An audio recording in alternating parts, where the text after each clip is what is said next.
Bueno, vamos a seguir con nuestras conversaciones virtuales hoy, conversaciones virtuales sobre grandes narradoras contemporáneas. El martes anterior hablamos de Almudena Grandes, española. Ahora vamos a hablar de Hilary Mantel, inglesa, lamentablemente ya fallecida en 2022. Almudena murió en 2021, lamentablemente, porque eran narradoras merecedoras del premio Nobel, en mi opinión. Bueno, en este caso de la vasta producción de Hilary Mantel, inglesa, que murió en el 22 a los 70 años, vamos a comentar solamente una obra, y es Una reina en el estrado. Breve análisis, porque la novela tiene 700 páginas, creo, aproximadamente. Bueno, vamos a ver cómo andan nuestras diapositivas. Perfecto. Narradoras 2, esto ya sabemos. Bueno, Hilary Mantel, habíamos visto ya esto. La gran escritora inglesa. Una reina en el estrado. Parte de una trilogía, 3 novelas sobre la carrera de Thomas Cromwell, que fue el primer ministro, digamos, ministro válido en castellano de Enrique VIII de Inglaterra, un señor con la particularidad de haberse casado con 6 esposas y de haberlas ejecutado a 2. Bien. Posiblemente conozcan, posiblemente hayan visto Wolf Hall, que es una serie de Netflix. Netflix hizo una excelente miniserie sobre estas 3 novelas. Y desgraciadamente Netflix tiene la costumbre de poner y de sacar al cabo de un tiempo sus películas, porque esta era muy buena. Se hizo bajo la dirección de Hilary Mantel y con participación de actores británicos de primerísimo nivel. Estuve leyendo los comentarios sobre la filmación y increíble el trabajo que hicieron, increíble la dedicación que pusieron para que la novela histórica, o las novelas históricas, porque Wolf Hall comprendía más de una novela, fuera lo más exacta posible. En cuanto a la autora, Hilary, nació en Glossop, un pueblo de Inglaterra, del condado de Derbyshire, en 1952. Estudió Derecho en una universidad muy prestigiosa llamada London School of Economics. Teóricamente tendría que ser solamente economía, pero no. También comprende otras disciplinas. Después fue como trabajadora social al África, Botsuana, y estuvo también en Arabia Saudita en compañía de su esposo, que era geólogo. Regresó a Inglaterra y allí tuvo un problema de salud que desgraciadamente la quejó por casi toda su vida.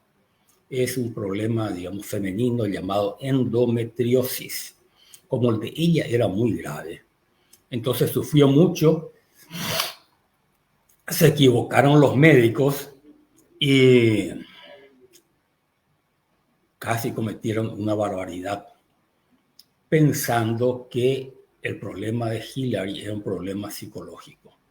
Y comenzaron a darle remedios con antipsicóticos contra la locura. Era todo psicológico, no era nada psicológico. Era un problema físico, un problema bien real, que al final, Al final se trató debidamente, porque si no la hubieran vuelto loca con sus remedios contra la locura.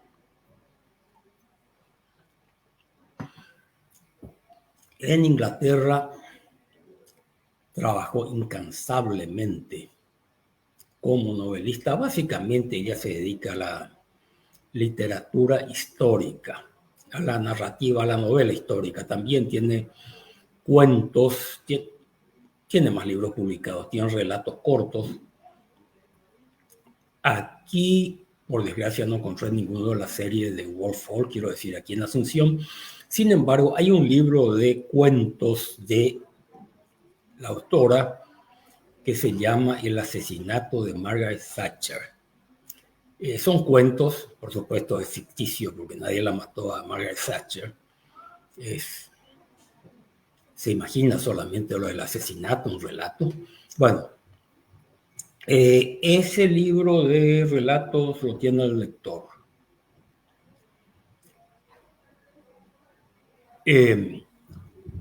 Una obra muy buena ya de Hillary, que está un poco a la altura de sus libros, porque ella escribe libros largos por lo general, se llama A la sombra de la guillotina, publicado en 1992 y que pasó años sin encontrar editor. Bueno, las editoriales también tienen sus manías. La gran escritora, ese es un libro excelente, pero pensaban que no valía la pena, que era demasiado largo, cierto, tiene cerca de 1000 páginas, demasiado largo, no iba a tener venta y entonces no valía la pena imprimirlo. Bueno, se imprimió y fue muy celebrado por la crítica, aunque lamentablemente no por el público, no se vendió mucho. Para que nuestra autora pudiera alcanzar la notoriedad y también el éxito, hubo que esperar a la publicación de En la corte del lobo, que ganó el premio Booker, un premio británico muy prestigioso. La corte del lobo, esa primera novela lleva como título Wolf Hall, que es el nombre de una residencia de campo de la Inglaterra del siglo XVI, pero que también tiene algo más, porque al decir Wolf Hall se piensa en aquella frase del filósofo político inglés Hobbes, que dice Homo homini lupus, el hombre es un lobo para el hombre. ¿No? El latín no es de Hobbes, pero se lo asocia a Hobbes, que la vida en sociedad es una lucha de todos contra todos. Y realmente en la corte del lobo es la corte de Enrique VIII de Inglaterra. Y sí, el título está muy en consonancia.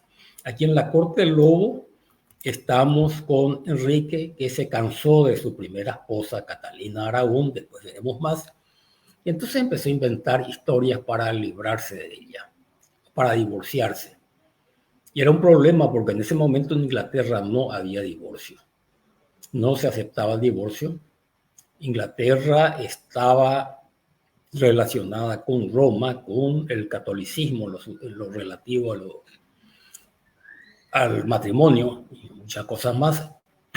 Y bueno, ¿cómo hacer para que Enrique pudiera divorciarse mejor dicho, pudiera anularse el matrimonio, divorciarse de Catalina Aragón y volver a casarse? Porque ya por entonces le gustaba su futura segunda esposa, que era Ana Bolena.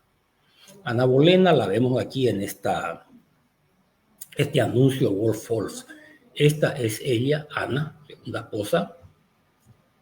Este es Enrique VIII. Este el cardenal Wolsey y este es Thomas Cromwell, el personaje principal. Bueno, el asunto es que termina eso, se hace una farsa de juicio, se separa de Catalina, el rey, puede casarse con Ana Bolena, interín decapitan al ministro de Enrique, a Tomás Moro. por no haber aceptado las instrucciones del rey de manipular la anulación.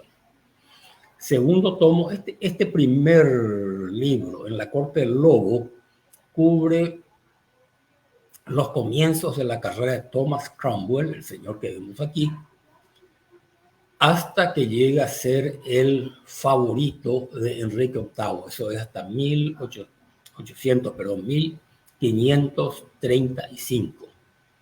Termina la novela, comienza en 1820 con la juventud de Cromwell y termina en 1835. Bueno, allí es donde este señor se convierte en un personaje importante de la corte de Enrique VIII. Segundo libro, Una reina en el estrado, cubre un año, menos de un año. Va desde el verano de 1535 hasta el verano de 1536. Y termina mal para la pobre Ana Bolena, termina decapitada por cuestiones que veremos después. Finalmente, El trueno en el reino sigue la vida de Cromwell, el primer ministro, el que mandaba realmente en Inglaterra, mientras se lo permitía el rey Enrique VIII, y termina mal también en 1540, le cortan la cabeza a Cromwell por traición al rey. ¿Por qué le hicieron eso? No se sabe bien. Se supone que porque Enrique estaba ya mal de la cabeza. Bueno, el asunto es que estos tres libros, dos de ellos ganaron el premio Booker, un premio muy prestigioso. Estos tres libros fueron a Netflix, también fueron a la pantalla y tuvieron un éxito extraordinario. La autora llegó a vender 5 millones de ejemplares, que obviamente es mucho. Llegó a tener dinero también, tranquilidad económica, y eso fue justo, fue una justa recompensa de todo lo que ella había trabajado.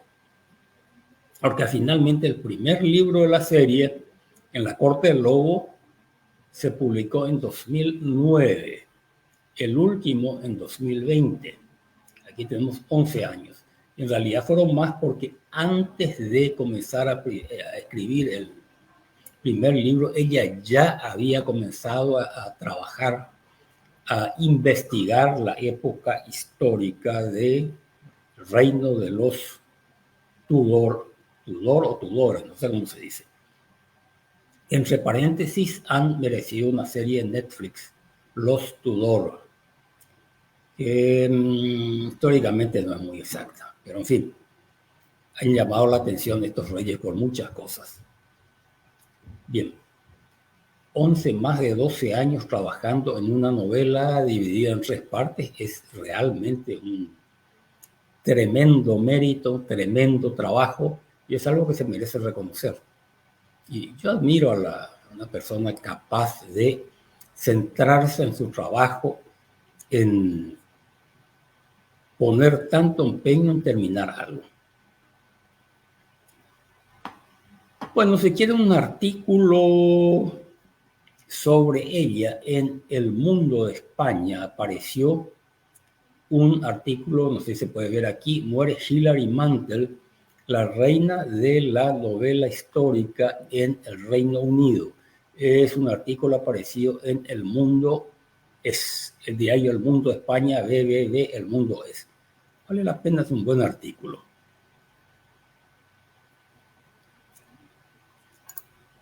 Bueno, aquí vemos a los dos personajes. En la serie Wolf Hall aparecen más buenos mozos, especialmente, bueno, los dos. Estos son dos retratos del pintor llamado Holbein, un pintor alemán que estaba en la corte de Enrique VIII. Para comenzar, lo vemos al señor Cromwell, que según se dice en la novela tenía pinzas de sino. Imposible, era un político despiadado. Aquí está Thomas Cromwell, que en la serie aparece mucho más favorecido. Es un actor inglés de buena presencia. Bueno, el Cromwell real no tenía esa pinta. Y en cuanto a Enrique VIII, aquí lo vemos Enrique VIII, no se puede decir que sea un Apolo, pero aquí, en la anterior, aquí en la película sí es un actor de buena presencia. Eso sí, Enrique comenzó de joven, bueno, alguna vez fue un hombre alto, atlético, que tenía 6 pies y 2 pulgadas, según las medidas inglesas. 6 pies y 2 pulgadas son 1,95 m. Es mucho para hoy, era muchísimo más para aquella época. Era un hombre realmente muy hábil, jugador de tenis. El tenis era Royal Tennis, era un deporte de la realeza. Además de eso se dedicaba a los torneos, los viejos torneos medievales en que los caballeros se vestían a caballo y con lanzas. Ya no se usaba esa lanza, pero seguía practicándose la costumbre. Y bueno, en uno de los torneos, Enrique fue derribado al caballo, se golpeó, se lastimó, según algunos historiadores. A causa de eso, él quedó mal de la cabeza, pues ya tenía algunos desajustes y eso terminó de descomponerlo y se volvió lo que fue el asesino de las esposas. Además de eso, otro detalle, Enrique aparentemente tenía diabetes y eso agravó una herida que tenía. El último era un gordo enorme, pesaba 140 kilos, tenía una herida en el muslo que no dejaba de supurar, que presentaba un aspecto muy desagradable. Y bueno, estaba muy lejos de ser el atleta a sus años mozos.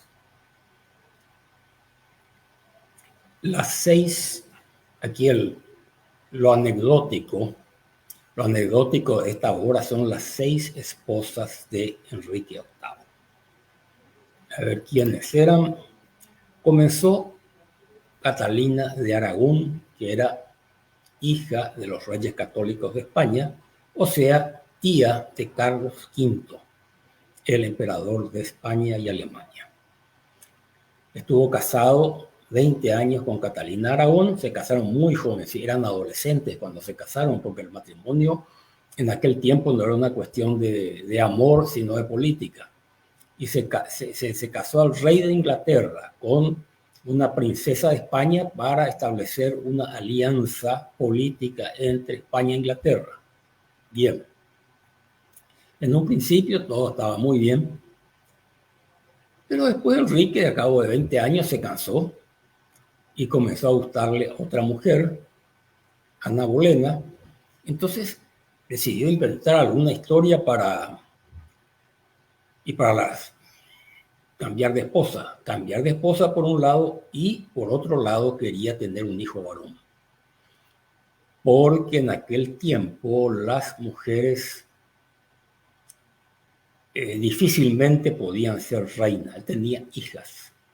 Con Catalina Aragón tuvo una hija que era María, y María llegó a ser reina después de la muerte de Enrique, pero María, no sé, como reina era el mal menor. No se olviden que en la Edad Media existía la llamada ley sálica, que era un pueblo franco, y que prohibía que las mujeres fueran reinas o que transmitieran el derecho al trono. Todo tenía que venir por el lado del varón, del marido. El rey sí podía transmitir, podía tener un descendiente, un sucesor varón, pero las mujeres no. Eso no era ley en Inglaterra, la ley sálica no tenía vigencia, pero sí era un problema tratar de poner a una mujer en el trono. Entonces Enrique, que había tenido una hija, quiso cambiar de esposa porque pensó en Ana Bolena. Y Ana Bolena era una mujer inteligente, muy atractiva. Catalina Aragón también. Y bueno, ¿qué se podía decir para anular el matrimonio con Catalina? Que Catalina no había llegado virgen al matrimonio. La verdad que esa no era una causal de anulación del matrimonio en aquel tiempo, no lo es hoy, en aquel tiempo tampoco.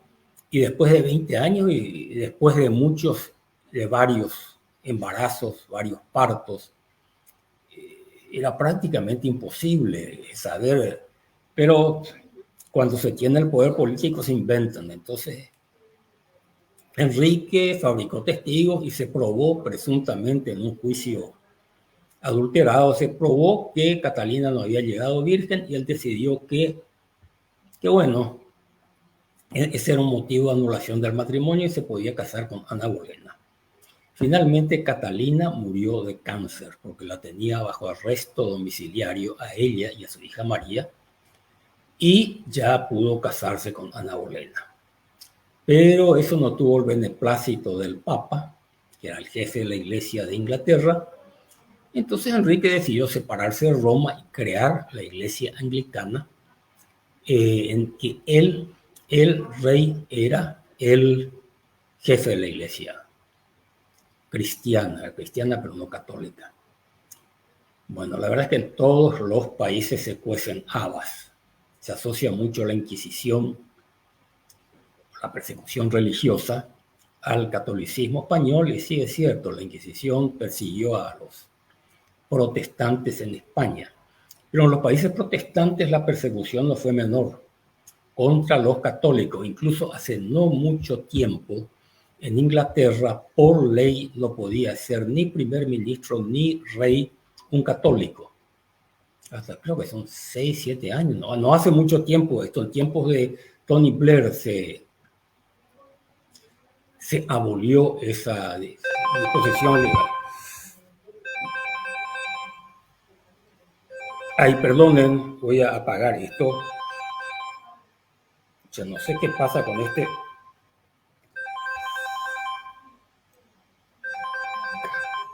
Perdonen. Bueno. Bien. Perdonen la interrupción. Ana Bolena subió al poder con la ayuda de Thomas Cromwell, que hizo lo posible.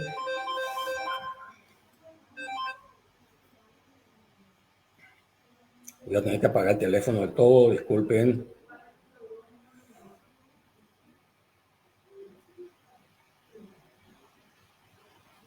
Bien. La pobre Catalina fue declarada.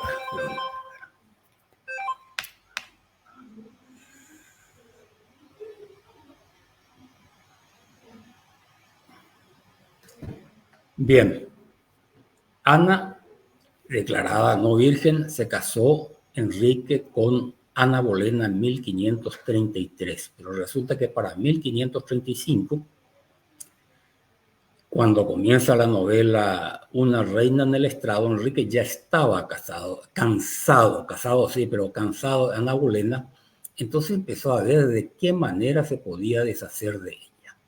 Y lo hace con la ayuda de su ministro Cromwell. Entre paréntesis, era tío bisabuelo del Oliver Cromwell, que fue el hombre de la Revolución Inglesa de 1649. Bueno, Ana Bolena, entonces se inventan historias sobre la infidelidad de Ana Bolena. Se inventa toda una historia. Ana es juzgada, declarada culpable y decapitada. Bien, no solamente ella, sino que también 5 hombres acusados de haber tenido relaciones con ella. Supuestamente era una mujer, una conducta de una vida privada desordenada. Bien, la decapitan y entonces entra a ser la tercera reina de Inglaterra, Jean o Juana Seymour. Y en la reina en el estrado la vemos a Juana Seymour preparada para ser reina. qué es lo que tiene que hacer para convertirse en reina, cómo tiene que presentarse al rey, cómo tiene que complacerlo. Y Juana sí, Juana se casó, también tuvo partos y abortos espontáneos como Catalina y como Ana Bolena. Y eso fue porque, según dicen los médicos ahora, tenía un problema Enrique VIII, que era el antígeno TIL negativo, que hace que produce abortos o malformaciones del bebé o del feto, y no podía tener, después de varias tentativas, sobre todo no podía tener un hijo varón. Tuvo unos cuantos, pero murieron todos. Bueno, Juana le dio un hijo, pero murió de parto. Posiblemente si no moría de parto, iba a morir de otra manera más desagradable. Entonces, ¿qué pasa? Enrique decide cortejar a Ana de Cleveris. ¿Y cómo? ¿Y por qué? Y porque lo mandó al pintor Holbein a hacerle un retrato de Ana de Cleveris, que aparece aquí, que aparece linda para la época. Parece que Holbein la maquilló, la pintó de una manera favorable, se enamoró y se casó con ella. Bueno, el único problema es que después el rey tenía serios problemas para consumar el matrimonio. Y no tanto por culpa de Ana de Cleveris, sino por culpa de él, porque además un gordo diabético con una serie de problemas, en fin, digamos impotencia. Y buscó una manera más razonable. Ana estaba emparentada con el emperador de Alemania, no era conveniente decapitarla. Y bueno, entonces la declaró loca. La locura es causa de nulidad del matrimonio según el derecho canónico. Listo, se divorciaron, ella la dejó en un castillo, fueron buenos amigos, no la decapitó, todo contento. El único problema fue que el que hizo la liga, hablando mal y pronto, el que hizo la liga para ese matrimonio fue su ministro Cromwell. Y bueno, el rey empezó a molestarse con Cromwell, porque pucha, le recomendó a una mujer que no le gustaba. Entonces de ahí se pasó a Catalina Howard.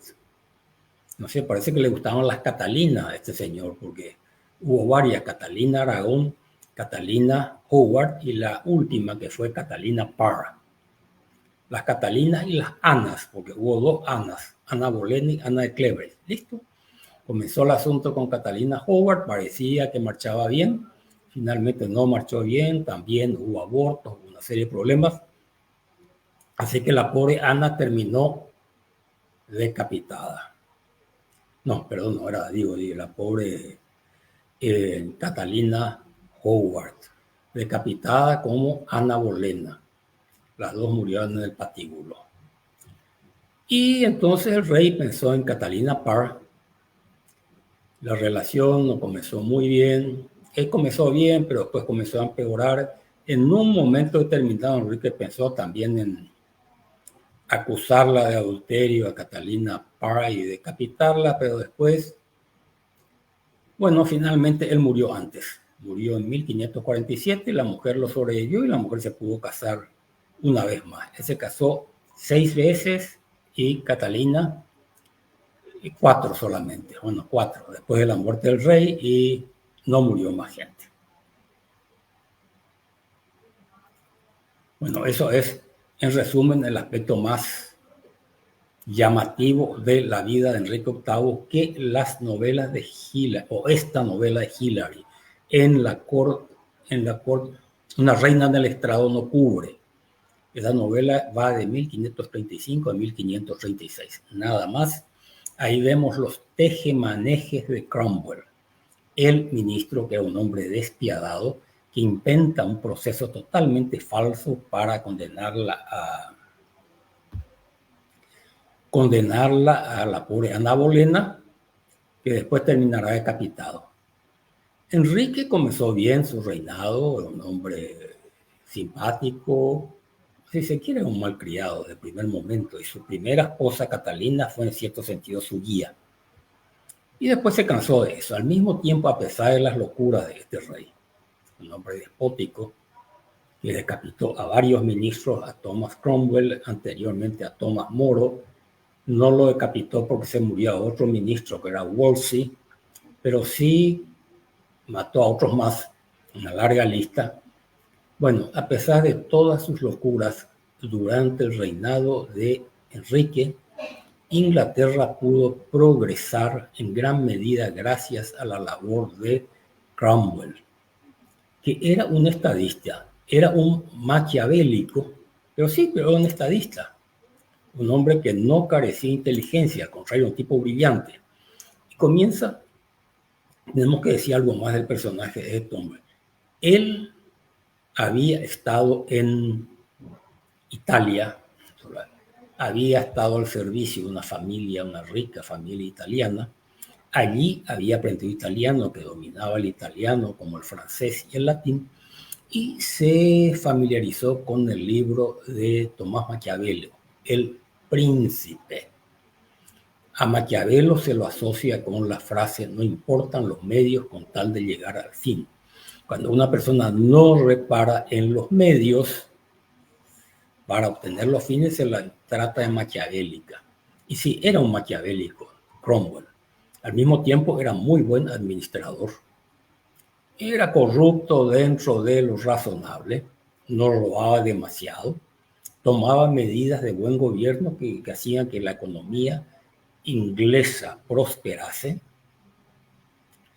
y también, curiosamente, él era un protector de los intelectuales, y esto lo incluye a Erasmo de Rotterdam. Era un hombre realmente, tenía su lado siniestro, pero también podía ser un hombre generoso, no tenía rencores personales, no mataba a nadie por antipatía, o que mataba por razones de Estado, sí mataba a cualquiera, no tenía gran problema. Bueno, esta introducción, no sé si es demasiado larga, es para poder comprender el mundo de Hilary Mantel, el mundo de las novelas de Hilary Mantel. Pero que como ella dice, una novela histórica tiene que llevar al lector al lugar, al momento, a la situación del personaje, para hacerle ver las cosas como hubiera visto el personaje. Naturalmente nosotros sabemos qué le pasó a Enrique VIII, qué le pasó a Cromwell, qué le pasó a cada uno de los personajes de esta novela, que son históricos, pero ellos no podían saber cuál era su situación. Cromwell decide jugar con fuego, complacer todos los caprichos del rey para convertirse en el hombre indispensable. Y juega sucio y termina siendo víctima de su propio juego. Ahí termina la historia de este señor.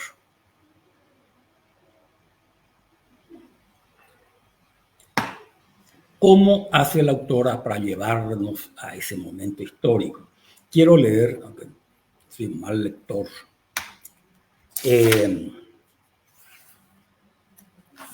quiero leer algunas páginas de la novela para explicar esto.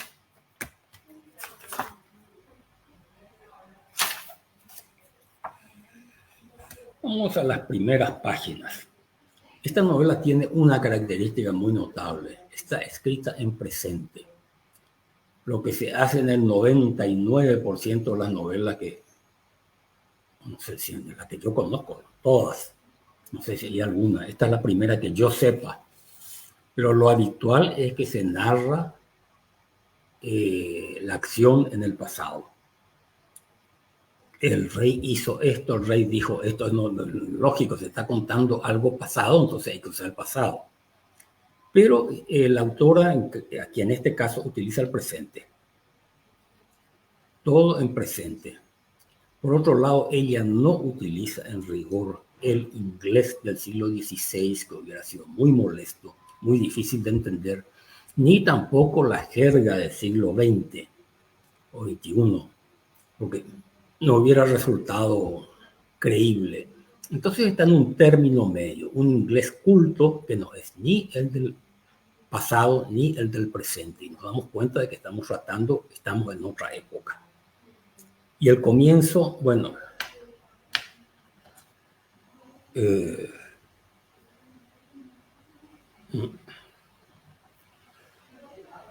perdón, un segundo, voy a las primeras páginas.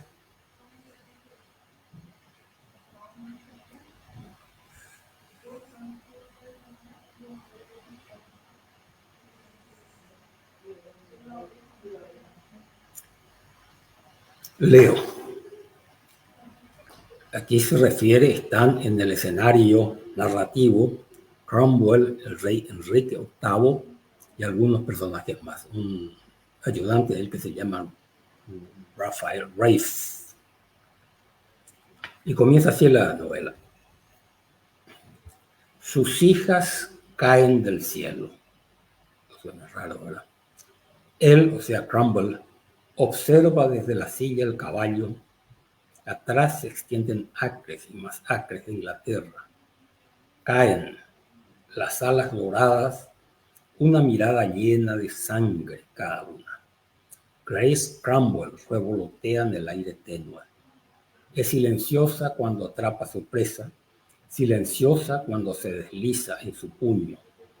Pero los ruidos que hace entonces, el susurrar y el crujir de plumas, el suspiro y el roce del ala, el pequeño cloqueo en la garganta, esos son sonidos de reconocimiento, íntimos, filiales, casi reprobatorios. Tienen franjas de sangre en el pecho y le cuelga carne en las garras. Más tarde, Enrique VIII dirá: tus niñas vuelan bien hoy. ¿A quién se refiere? Se refiere a los halcones con que casan el rey y también Cromwell, los halcones. Y los halcones de Cromwell tienen el nombre de sus hijas, que murieron en una epidemia en Londres. Siguen siendo. También el nombre de su esposa es nombre de los halcones. Esto es lo que se llamaba cetrería, caza con aves de presa. El halcón Anne Cromwell salta en el guante de Red Salder porque los halconeros llevaban al halcón sobre el guante, sobre el brazo con un guante para que las garras no lo lastimasen. Y los hacían volar cuando aparecía un animal, una paloma, una víctima. Saltan el guante de Red Salder que cabalga al lado del rey en tranquila conversación. Están cansados. Cae el sol y regresan cabalgando a Wolf Fall, las riendas flojas sobre el cuello de las monturas. Mañana saldrán su esposa y sus 2 hermanas, halcones con otros nombres. Esas mujeres muertas, sus huesos sepultados hace mucho tiempo en el barro de Londres, han transmigrado ahora. Se deslizan ingrávidas por las corrientes superiores del aire. No dan lástima a nadie. No responden a nadie. Llevan vidas sencillas. Cuando miran abajo no ven más que su presa y las plumas prestadas de los cazadores. Ven un universo revoloteante en fuga, un universo ocupado todo él por su comida. Todo el verano ha sido así, un torbellino de desmembramiento, piel y pluma volando, pegando a los perros de caza para que se retiren y fustigándolos para estimularlos. Es obviamente una escena de violencia en la cacería y una violencia que está presente en la vida en la corte del rey. Cuando desmontan, entregando los caballos a los mozos de establo y aguardando al rey, su pensamiento está ya trasladándose a los asuntos del gobierno. Despachos de Whitehall, el palacio de gobierno de la época, traídos al galope por las rutas del correo que se trazan por doquiera que la corte va. Durante la cena con los Seymour, estos son los parientes de Juana Seymour, con quien comienza a tener un romance Enrique VIII y con la participación naturalmente de su primer ministro.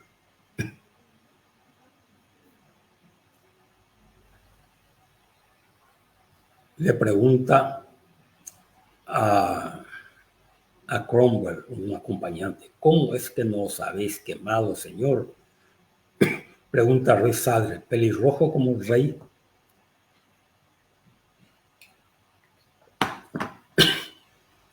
Se ha vuelto en rosa pecoso y moteado hasta parece tener llegados los ojos. Thomas Cromwell no contesta y el rey dice, Cromwell tiene una piel de lirio, el único detalle en que se parece a esa o a cualquier otra flor.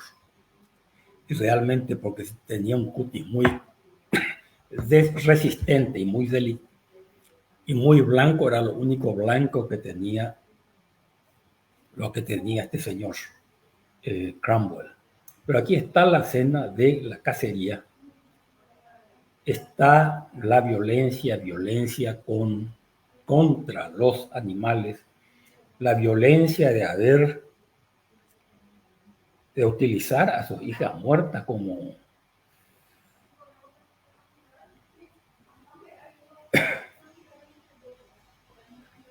se lo recuerda aquí también a Tomás Moro, que se negó a secundar los proyectos de Enrique VIII, fue decapitado y bueno, fue canonizado por la Iglesia Católica. En cuanto al poder de Cromwell,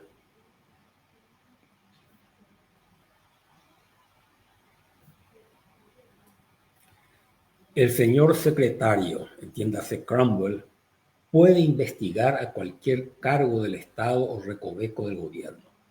Recibe cartas de todos los condados pidiéndole que haga de árbitro en litigios de tierras o que preste su nombre a la causa de algún desconocido.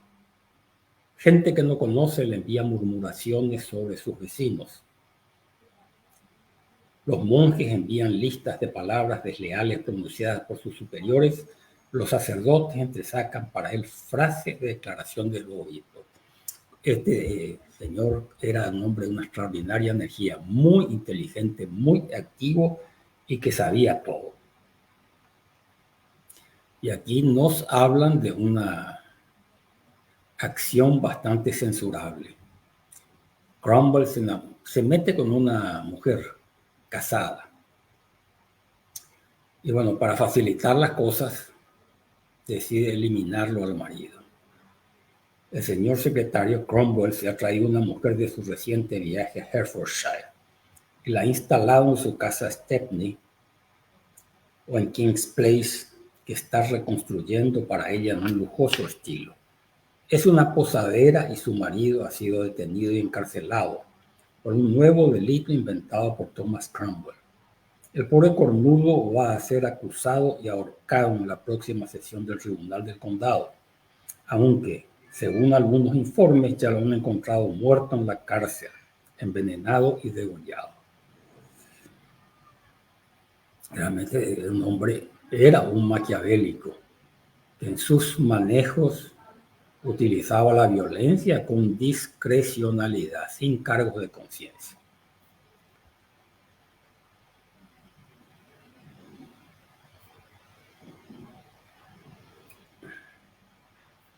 Después viene,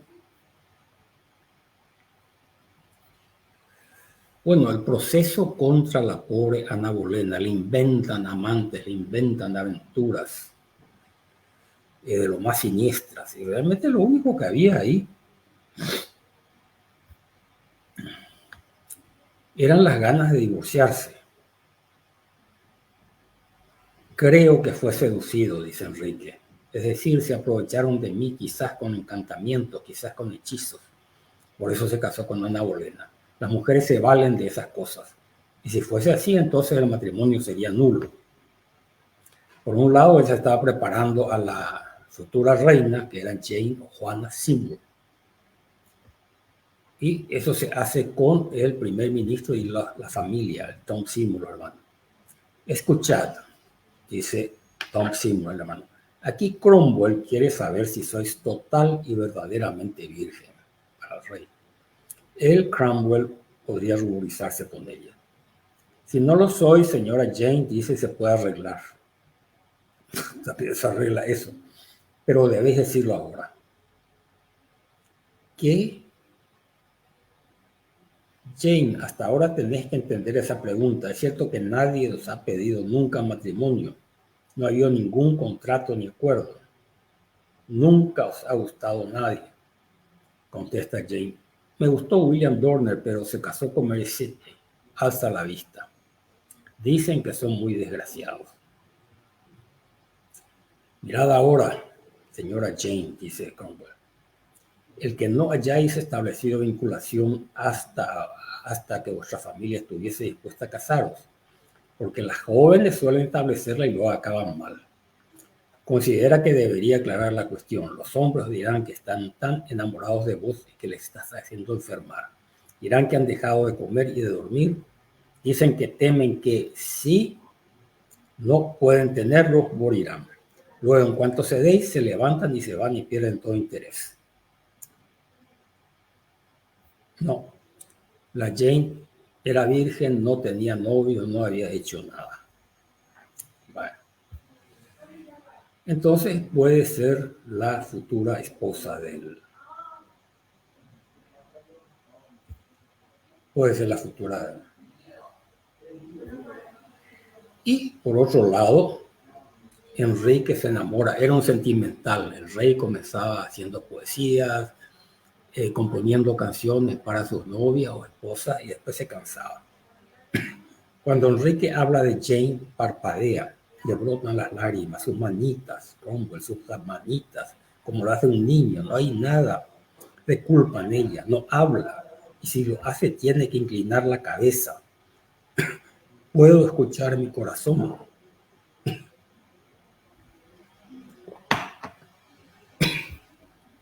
Y bueno, básicamente el rey se inventa, él engañaba y se engañaba a sí mismo y engañaba a los demás.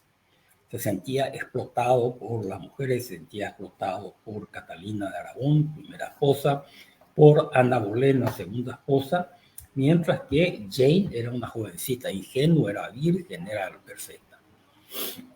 Según nos deja entrever, Hilary Mantel no era tan virgen posiblemente, pero no era tan inocente como parecía. Y así se arma el asunto y se crea, o sea, celebra un proceso absolutamente falso. Esto ocurrió en Inglaterra y esta falsedad, esta crueldad con los perseguidos políticos sigue repitiéndose. No ha desaparecido del todo, desgraciadamente. Según un crítico, esto vale también para los sistemas despóticos, que se crea una víctima política y se la destruye, simplemente como destruyen a Ana Bolena, que no sabía de qué la acusaban, y para colmo la acusaron de haber tenido relaciones incestuosas con su hermano, que también fue decapitado. Y bueno, en resumen, esta es una brevísima presentación de lo que contiene esta excelente novela, Una reina en el estrado, y creo que conocer el contexto histórico ayuda a la comprensión, que tampoco es indispensable. Sin saber todos los detalles de la vida inglesa de aquel tiempo, uno puede leer la obra de Hilary Mantel, puede leer, puede comprender, y como ayuda, la autora puso en las primeras páginas la lista de los personajes históricos con un breve resumen de lo que hacía cada cual. Y bueno, creo que con esto llegamos en forma demasiado apresurada quizás al fin de nuestra charla sobre Hilary Mantel. Y bueno, si hay alguna inquietud, alguna pregunta, podemos recibirla ahora.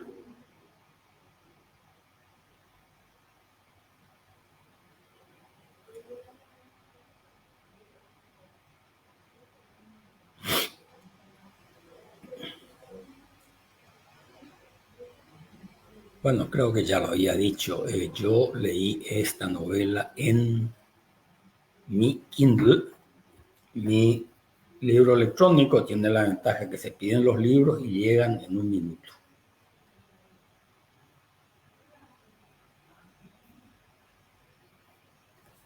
Aquí tienen, bueno, varias novelas. Ay, esto se da la vuelta, se toca ahí. Perdón.